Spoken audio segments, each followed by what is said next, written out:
Bonjour tout le monde et bienvenue dans Waldorado. Je suis dans le Namurois, Gemep-sur-Sambre pour découvrir aujourd'hui le groupe Noné, une entreprise familiale qui est spécialisée dans les travaux publics, mais pas que. Vous aurez l'occasion de voir des gens qui n'ont pas peur de voir grand, très très grand, au travers de différentes activités. Suivez-moi.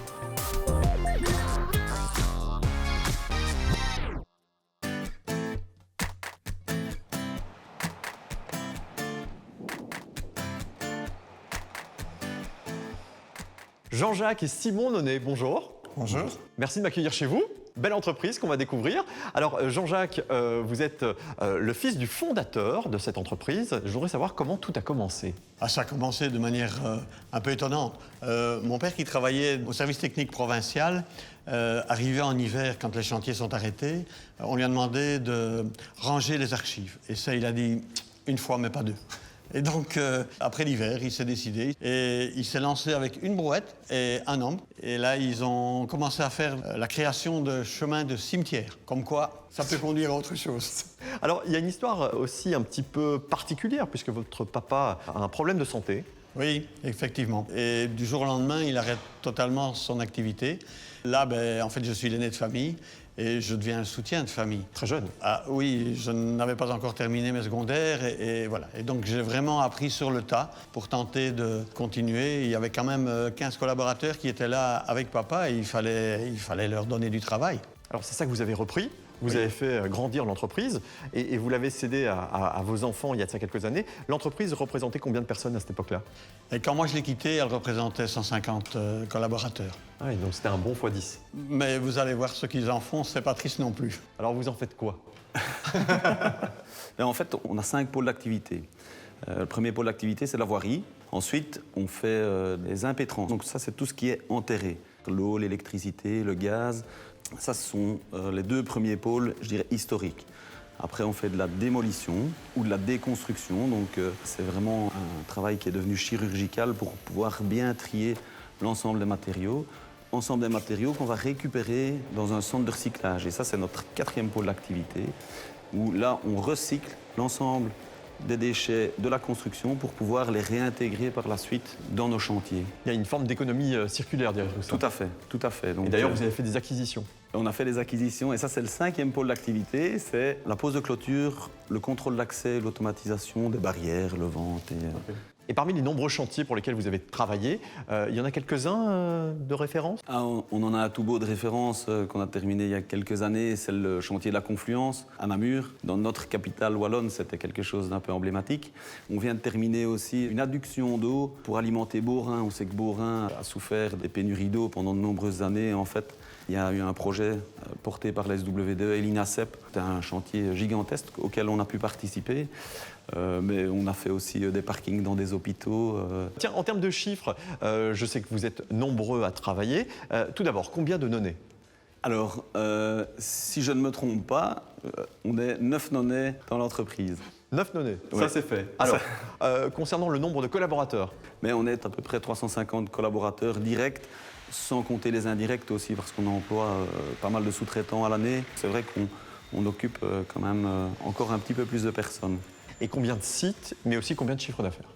Alors, on est sur 6 sites d'exploitation différentes et on a un chiffre d'affaires pour l'ensemble des activités de un peu plus de 80 millions d'euros par an. Ok, très bien. Bon alors, est-ce que vous avez l'impression que l'entreprise est bien gérée par vos enfants? C'est comme ça que vous l'imaginiez? Ah oui, tout à fait. C'est une grande fierté pour moi. Très bien. Je suis ravi de vous rencontrer, de découvrir cette entreprise. C'est ce qu'on va faire dans quelques instants.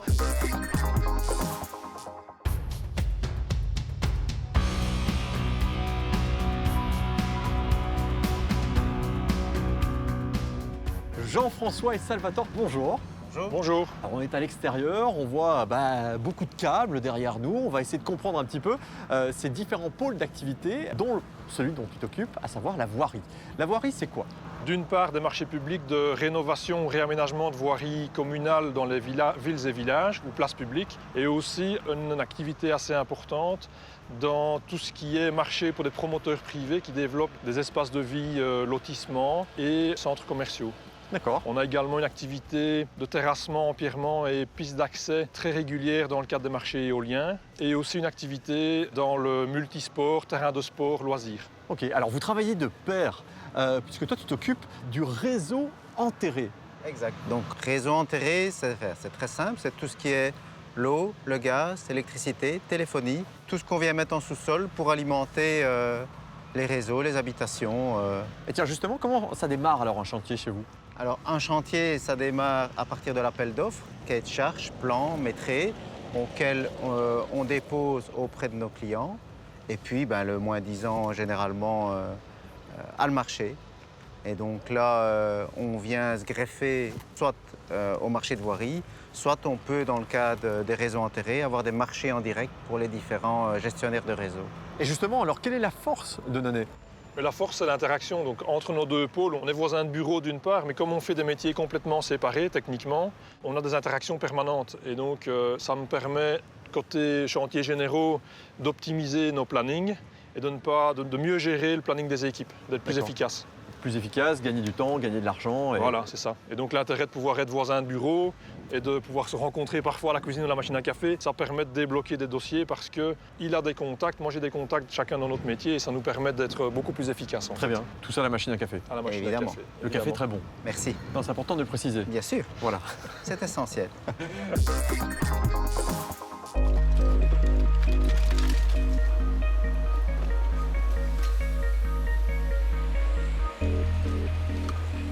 Bonjour Gilles. Bonjour David. Toi, tu t'occupes ici de la démolition. En résumé, tu casses tout, c'est ça? Exactement. On a intégré ce métier il y a une vingtaine d'années dans le groupe, mais c'est un métier qui est devenu de plus en plus spécifique. Et donc, on a décidé, pour vraiment suivre cette économie circulaire, de dédier un pôle à part entière pour pouvoir performer et grandir dans cette activité. Donc c'est vraiment une activité à part entière chez Nonnet. C'est ça s'est vraiment détaché du reste pour déconstruire. On est loin évidemment des années où on avait cette grue qui, avec une boule d'acier, tapait dans les immeubles pour les mettre à terre. On est vraiment dans des raisonnements très spécifiques. La sécurité des personnes sur le chantier aux alentours, des méthodes de démolition pour pouvoir récupérer un maximum de matériaux et réduire les nuisances en périphérie au maximum. Donc le but n'est pas vraiment que de casser. Non, c'est vraiment de valoriser et d'arriver au 100% recyclé, quoi, en fait. Et avec toutes les compétences qu'on a dans le groupe, c'est vraiment d'aller chercher l'efficience dans cette économie circulaire. Et pour ça, vous avez créé un site à Floref. Exactement. On va lui rendre visite. Parfait.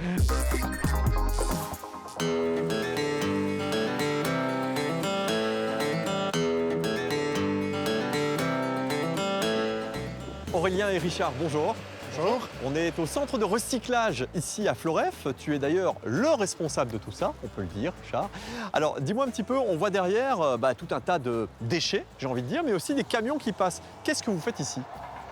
On peut accepter tout type de déchets, mais nous sommes spécialisés dans la valorisation des déchets inertes qui proviennent des chantiers de voirie, d'impétrants et de démolition. Alors, déchets inertes, c'est quoi? Déchets inertes, ce sont des gravats qui sont de type béton, pierre, tarmac, bricaillon, qui sont soit seuls ou en mélange. Ces camions arrivent ici avec tout un tas de déchets. Qu'est-ce que vous en faites? Donc ils arrivent à la bascule et de là, ils sont dirigés vers les différentes filières de valorisation. Et on est équipé de machines qui permettent de les concasser, cribler. Du criblage, c'est la séparation des fractions de ces déchets, donc du plus petit au plus grand. Avoir des granulométries dans notre jargon. Le concassage, c'est réduire le déchet pour en faire de l'empirement, donc le rendre plus petit. Et tous ces déchets vont repartir sur chantier. Ok, vous arrivez à un taux de recyclage de combien de pourcents? On est à 70% actuellement. 70%. Et je sais que vous avez l'ambition de pouvoir innover. D'ailleurs, tu es le responsable de l'innovation ici. Comment vous allez pouvoir y arriver? La manière de pouvoir augmenter le taux de recyclage, ça va être à travers du process de lavage. Alors, le lavage, c'est quoi et pourquoi? Dans le recyclage, aujourd'hui, la vie des matériaux, c'est les bâtiments, les routes vont être démolies, on va récupérer du granulat et ce granulat va nous servir sur les chantiers de voirie pour faire les différentes couches.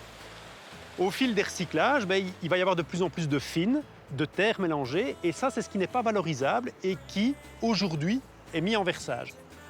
Le but du lavage, c'est pouvoir, à travers ces matériaux qui ne sont pas valorisables, les reséparer, chose qui n'est pas possible avec les techniques actuelles, pour pouvoir en refaire du granulat, pour refaire du béton, par exemple. Et le lavage se passe comment? Alors, le lavage, c'est toute une usine dans laquelle on va rentrer les matériaux Ils vont être mélangés dans un gros tambour avec de l'eau.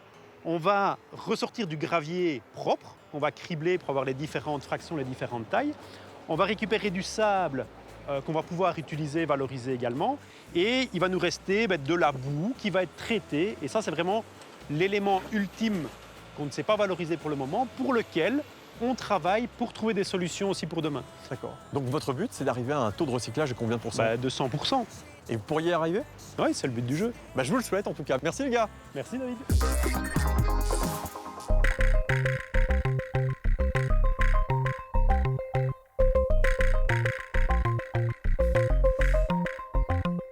Simon, à tes côtés, une nonnée supplémentaire. C'est ta sœur, Claire, bonjour. Bonjour David. Tu es la responsable RH de Tout à l'entreprise. fait. On viendra avec toi dans quelques petits instants. Avant, je voudrais savoir tous les pôles de cette entreprise. Est-ce qu'ils interagissent ensemble? Ben oui, évidemment. Comme je te l'expliquais tout à l'heure, en fait, il y a vraiment des grosses synergies entre l'ensemble des pôles. Le recyclage a besoin des chantiers pour pouvoir alimenter son centre. Les chantiers ont besoin du recyclage pour pouvoir avoir des matériaux à mettre en œuvre sur place. Donc c'est vraiment des interactions continues entre les différents pôles. D'accord. Claire, travailler dans une entreprise familiale avec toute la famille, est-ce que c'est facile? Oui, je pense, en tout cas j'espère. Ouais. On fait attention à ce que nos valeurs soient surtout mises en avant pour pouvoir motiver et garder les talents chez nous. Et justement, les talents, est-ce que vous en recherchez? Oui, tout le temps. Et plus particulièrement du personnel de chantier, donc des ouvriers polyvalents, des qualifiés, des opérateurs, des chauffeurs, donc voilà. Alors on est positif et enthousiaste pour l'avenir. Et justement, l'avenir, c'est quoi? L'avenir, c'est plein de nouveaux projets. On lance une start-up au Luxembourg, par exemple. Au travers de l'usine de lavage dont on vous a parlé tout à l'heure, on va pouvoir créer une nouvelle centrale à béton. Des projets immobiliers aussi? On a aussi des projets immobiliers, donc on a des anciennes friches industrielles qu'on veut dépolluer, auxquelles on va rendre une nouvelle vie. Donc ça déborde en fait. Ça déborde. Il y a tout ce qu'il faut pour faire continuer cette entreprise le plus longtemps possible. Oui, c'est une vraie volonté, c'est de pouvoir continuer à la développer et créer une entité forte wallonne. Eh bien franchement, merci. Je suis ravi de vous avoir rencontré. Une belle entreprise wallonne au travers de valeurs bien défendues par le père. Une entreprise familiale, comme on dit, avec le sourire. Regardez long. Merci. Allez, on va se retrouver prochainement dans Waldorado pour la découverte de nouvelles pépites wallonnes comme celle-ci. À bientôt.